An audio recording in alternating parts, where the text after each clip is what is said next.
abundance and the sacral chakra. There's a relationship, a direct relationship between your and my experience of innate abundance and the state of our sacral chakra. Now, all the sages around the world in different mythic traditions have spoken of the garden of God. And the yogis, the mystics, point out that we are living in that garden now, that all the dreams that are possible to experience are available here and now. And that is the gift of this human embodiment. It's the gift of your subtle body that has these chakric centers along the spine. And each chakra is like a radio. Radios still exist, I think.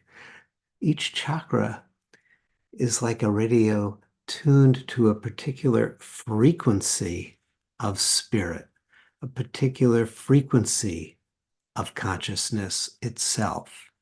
And the sacral chakra is tuned to the abundance frequency, the abundance channel. Now, when that chakric center within our own individualized subtle body system is contracted, it's as though we were walking through a field of diamonds, wondering, where's the gems? We'd walk through and we wouldn't see any of that wealth, any of that goodness. We would be left step by step, and even at the end of our journey, we'd be left still longing, still hungering for the goodness that's all around us, but we're not relative to it.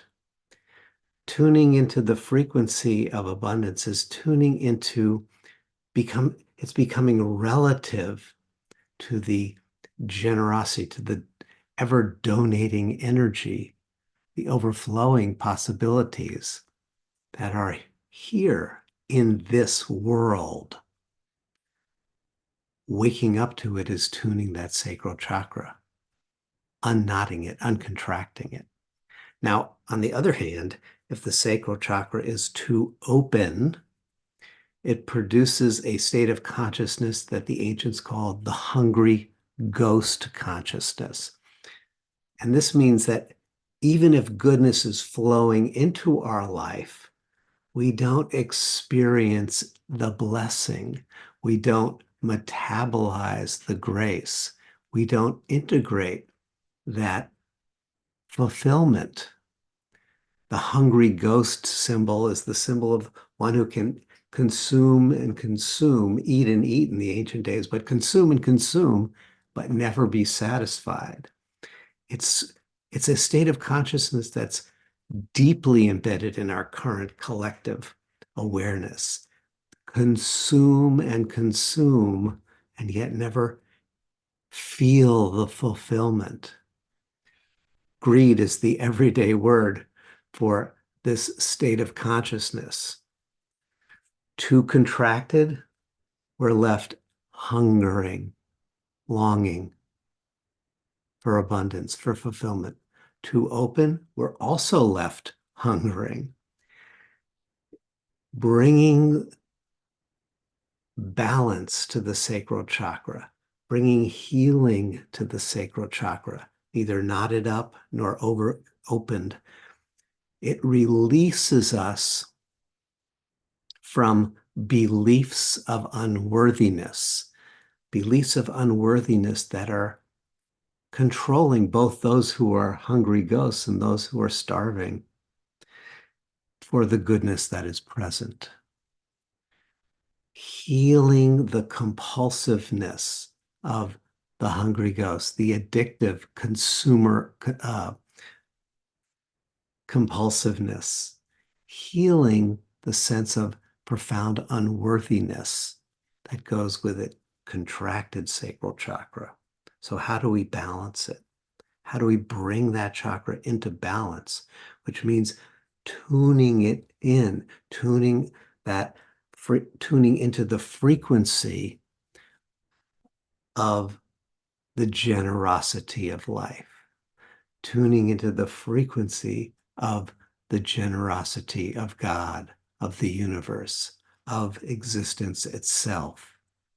Well, the yogis have always said, the sages have always said, the mystics of all traditions have always said, the way we tune is from the inside out. From the inside out.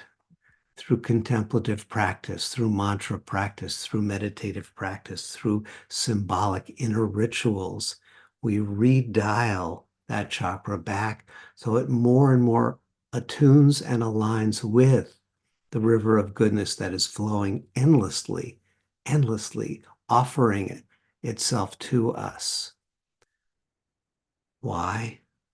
Because then we can experience the innate goodness of this life and become a source of blessing for others.